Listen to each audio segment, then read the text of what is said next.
Hey guys, MC Mura here. Recently I made a video called The Ryu Problem in Street Fighter 6.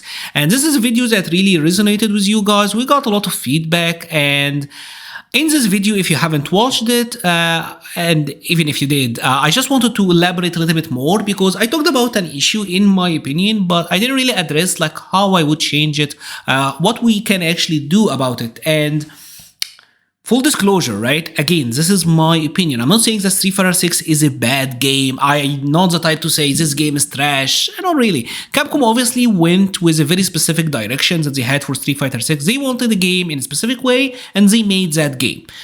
Personally, I would like to see the game move into a more stable direction, and hopefully that is what we're here to discuss today, right?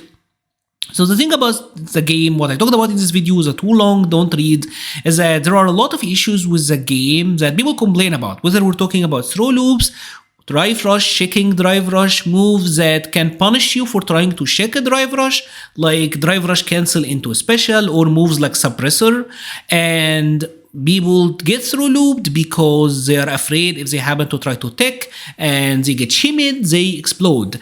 The thing is, the options are very powerful, but the real underlying issue is that rounds can be over, especially with like one or two interactions. One interactions in like some very extreme cases, but usually we're talking about 2-3 interactions to win a round. And obviously everything is exaggerated by level 3 supers dealing massive damage and swinging the drive economy heavily. And again, my opinion, not saying that this is bad, I'm just saying that I would like to see, instead of rounds being won by 2-3 interactions, maybe make it won by like 4 or 5 so that there are more room for play, counterplay, and outplaying your opponent in general. Right? You would feel less likely bad if you didn't die for going for like one OD uppercut, right? And generally, I talked about damage being too high, and I talked about the power level of the character and the mechanics being too high. I even recently put out this is a short showing like Chun-Li 2-touch, and Chun-Li is not really considered a character that is like a high damage character, and this punish, by the way, this is very common, and she just got a jump in and blocked an uppercut. And Mai is an average health character. This is not even like an Akuma or someone who's like below average HP, and I didn't even have to use critical art, by the way. I just did it for the splash because it looks really cool for a short, but you can KO even without it, with regular level 3, right? You don't even have to CA. I would have to adjust the routing a little bit, but that still can absolutely work. So I talked about damage being too high and the power level in general being too high, and we got a lot of feedback. So let's discuss some of this feedback and also what I would do about it. And let me explain first. So I talked about damage being too high, and I got comments like, oh, back in Street Fighter 2, characters would, like a combo would do like 50%. And let's discuss. The thing about damage is that damage isn't an abstract combo. Like, I can't talk about damage in a vacuum. For example, here we got like Street Fighter 5, I got Armika. Armika had a V skill, it was kind of like a special move. She talks on the mic, and with each one of these waves that's going on, her grabs are getting stronger. So if I command grab Ken here, this command grab is gonna do like 80%. She actually KO'd him, right? So it's like, oh my god, Armika's damage is broken. But is that applicable? Is that gonna happen in a real match? I mean, not really. But is an opponent gonna wake up with an EX reversal when Chun-Li have level 3 super? I mean, yeah, that is applicable. That is something that could happen. Another situation that I displayed in the video is like Bison 2 touching. So Bison goes for a jumping combo, and then he goes for the bomb.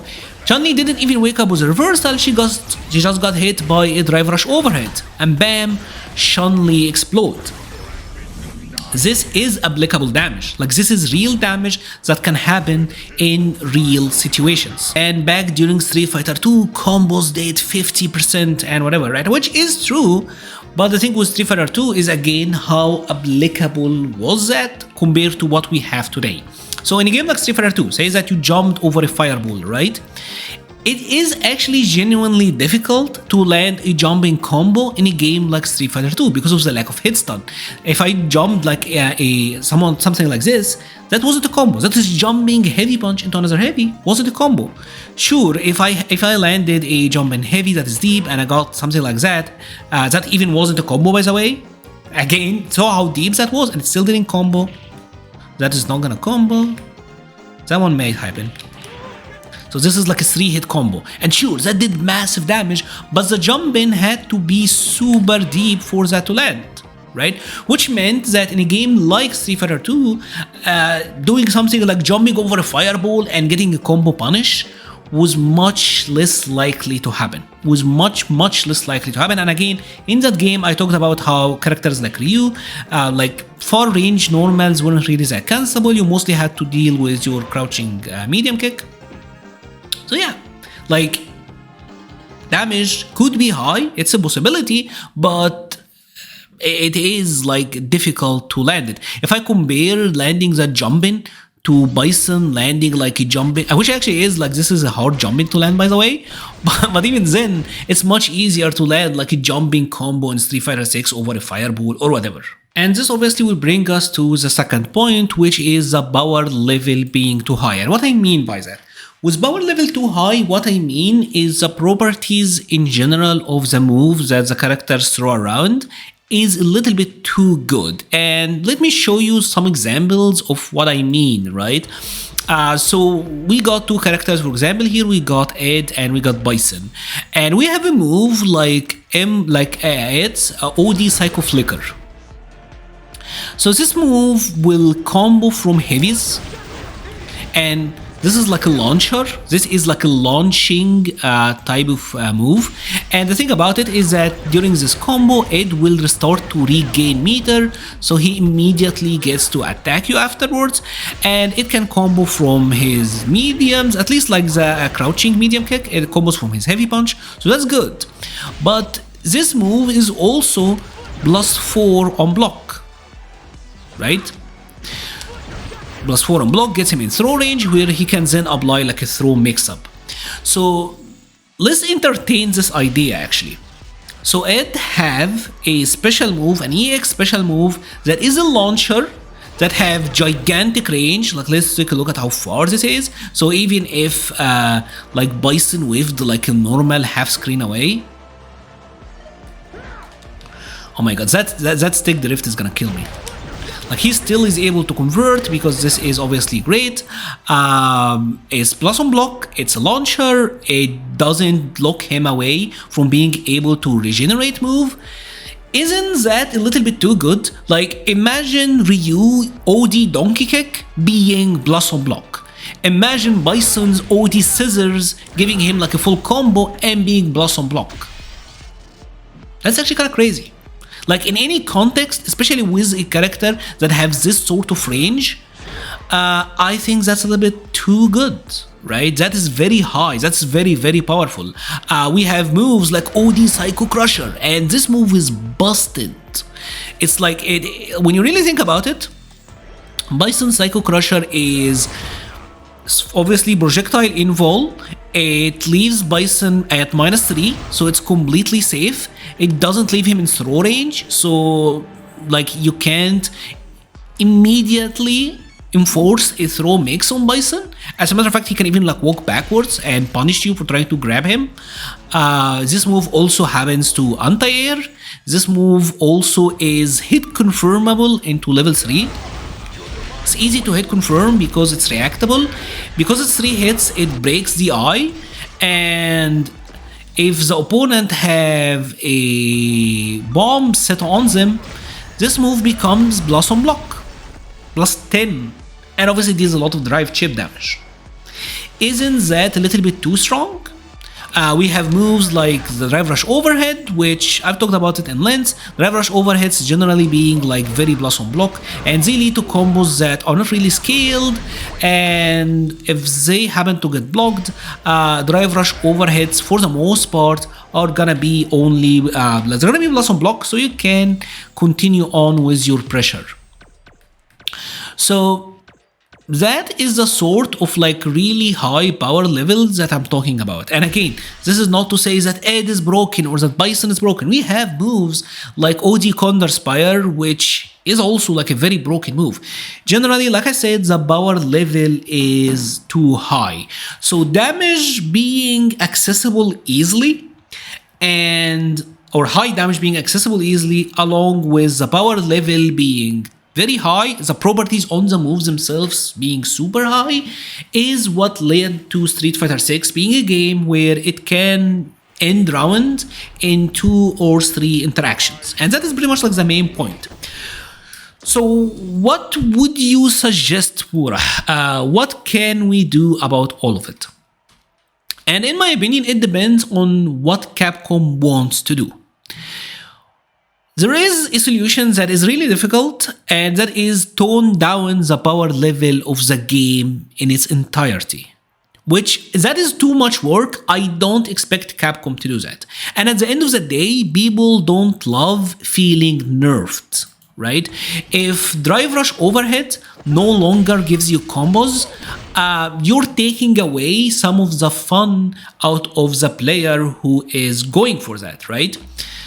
So I don't see Capcom toning down the power level of the game, right? Because people don't like tools being taken away from them, right? Maybe some outlier cases, like maybe overheads could still combo on hit but be negative on block. Maybe moves like OD Psycho Crushers, moves like OD Flicker, that sort of move could take a look at, but I don't think that Capcom wants Street Fighter 6 to be a mid-power level game, and certainly not a on the lower end power level game like Street Fighter 5. They certainly want this game to be very volatile, and they want the players to feel strong and to feel good. So I don't see power level going down. What I can see happening is damage going down.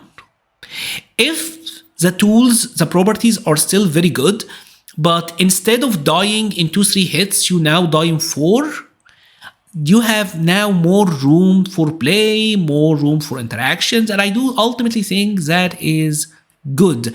And in my opinion, the first direction that I would go through, so Mura's choice is target that. This is called Mura's choice.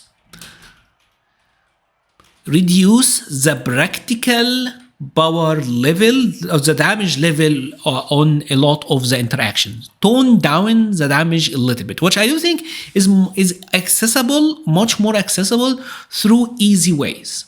And the first one, which is like I talked about in the video that exaggerate many of these issues, is simply the damage on the level 3 supers. So here's the thing about supers in a game like Street Fighter 6. In a game like Street Fighter 5, which is just like the prior games, take a look at the bar at the bottom, the blue bar. That was your super meter gauge, but also your EX moves gauge. So with a character like Poison, she has a special move, which is like the heart rate, EX heart rate, and this was kind of like the Ed OD Flicker, which like would pull the opponent in, and now she's plus on block so that she can start applying a mix-up.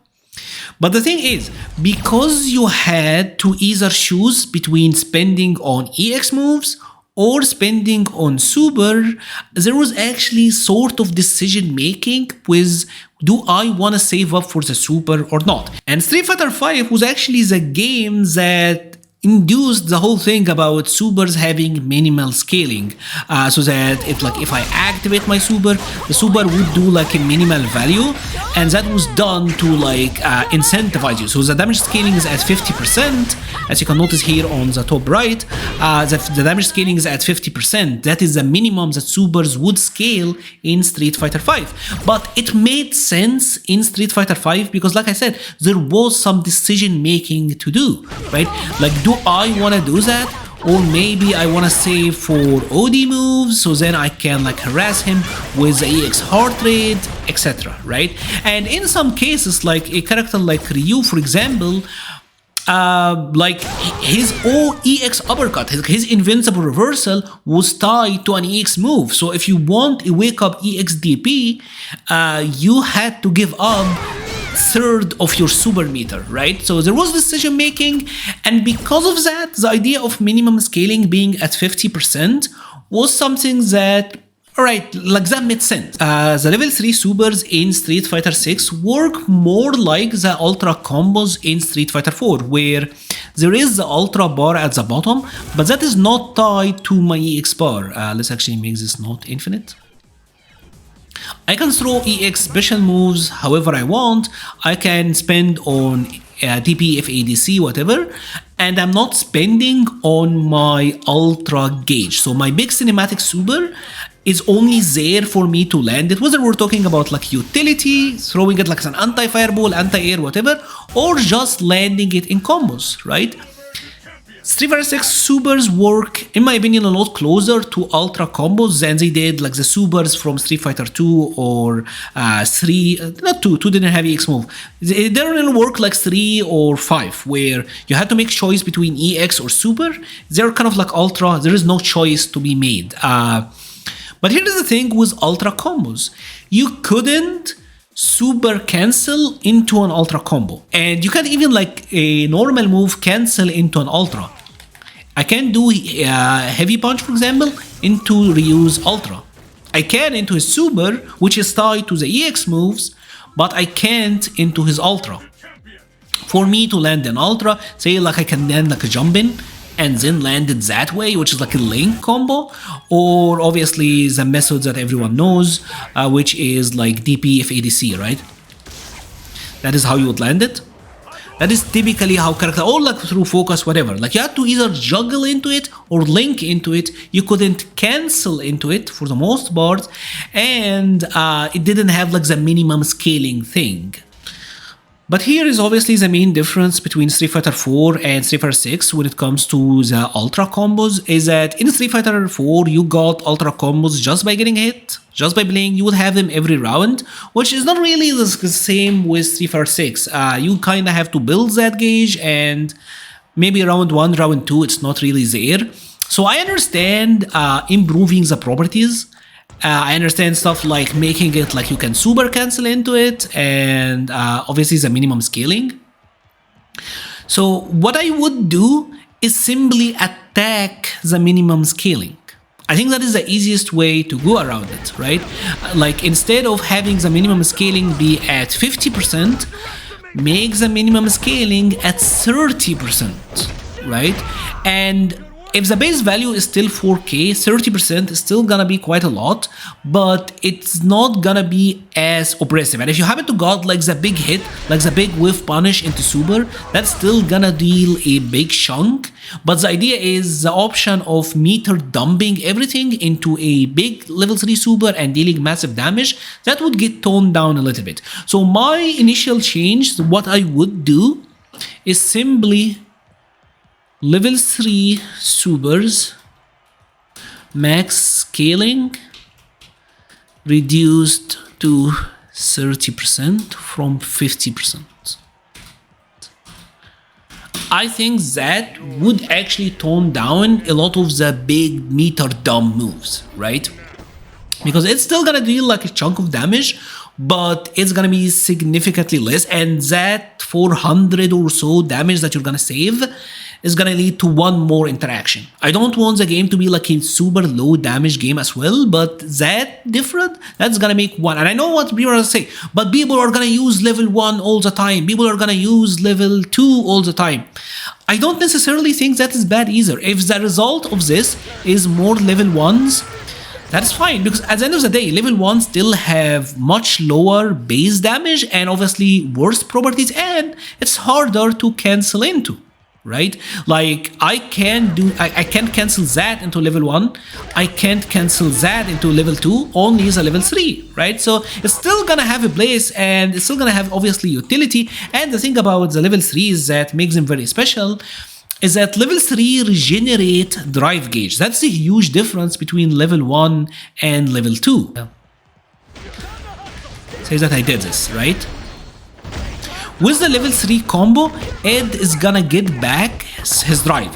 The thing in this game is that using drive rush locks you out from regenerating meter, right? But level 3 allow him to get back his drive, where like a level 1, Ed is not getting any drive back. With a level 2, Ed is not getting any drive back, right? Even if I did like the dream combo, he's not getting drive backwards. The only way for him to get back drive and deal drive damage to the opponent is with the level 3. So even if we attack the damage, they always will have utility because they're easy to land and they heavily impact the drive economy. They're still gonna be like the main thing, but again, because there is not much decision making, I do think this is the best way to do. Right, I do think that would heavily reflect, that would heavily reduce the volatility of the game, in my opinion. Another thing I would like to target, which, I mean, that is just me personally, I would like to see a little bit more scaling on drive rush cancels. Now, drive rush already does enforce scaling, by the way. So it's like if I got like a heavy into heavy, the second heavy is doing like 85%. So there is already scaling in touch once you went towards a drive rush. But what I'm talking about is meter gain scaling. One of the things about Street Fighter 6 is that there is no meter gain scaling on combos. If I do 1, 2, 3, 4, 5, 6, 7, 8, 9, 10. So it took 10 heavy punches to build the bar, right? And if I do the same thing but with 10 drive rushes, let's actually make my bar infinite. That's not it. Fixed, let's see.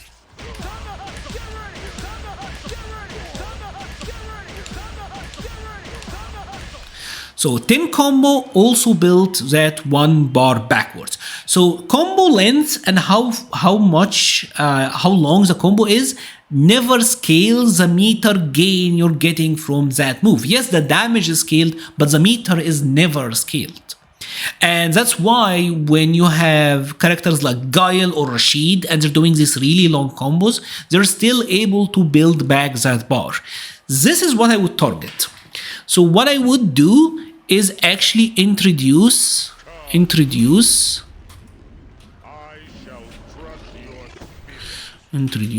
meter gain scaling on combos. And again, this is something that was in the prior games. If you played a game like Street Fighter 4, Street Fighter 4 had meter gain scaling, so you couldn't keep a combo going infinitely and infinitely regaining meter. And I think that, along with the level 3 supers doing less damage overall, that would reduce the reward that you're getting from some of these hits. Right? If Ed is still able to do that, and I don't know what combo he does, like Kill Rush, whatever, if he's doing these long combos and he's building all of the meter and they're doing all of the damage and he's getting all of the Oki, and then he gets the level 3 and there is no decision making, that is what makes the game the way it is right now. So I think that would go a long way in reducing the overall meter gain and the overall power level of the game.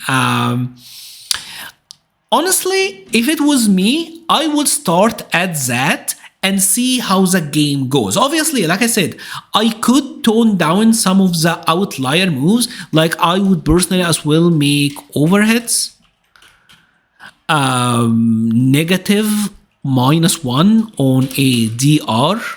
So it's like if you do a drive rush overhead, it's not blast on block, it should be -1. I think if you did like a drive rush overhead and it got blocked, your turn should be over. I don't know why it's blast on block. And combos and hit, you could obviously induce scaling as well on these combos, but either introduce scaling or make them negative. Personally, I would like to see them go negative, so that if you happen to do that, your turn is over. But getting combos and still being blast on something like an overhead, that seems a little bit silly to me. So this is what I would change for Street Fighter 6. I would start with that, see how the game grows, how it happens. Street Fighter 6 is a game that is very heavily over-designed and micromanaged, so it is hard to make sweeping big changes, but I do think these changes overall would make the game much more stable because blowout rounds, especially in rounds 2 and 3, would happen less and less. I do think the game overall is fine during round 1 when there isn't much super meter on the line and characters are able to make more decisions. I do think in that regard is great. But once we get to round 2 and we have level 3 supers, things get off the rails very quickly. What are your thoughts on these changes? Would you like to see them? Would you not? I would love to hear your thoughts all about it in the comment section below. I will be leaving a link to the Patreon, Discord, Twitter, and Twitch pages in the description. Thank you so much for watching and stay safe.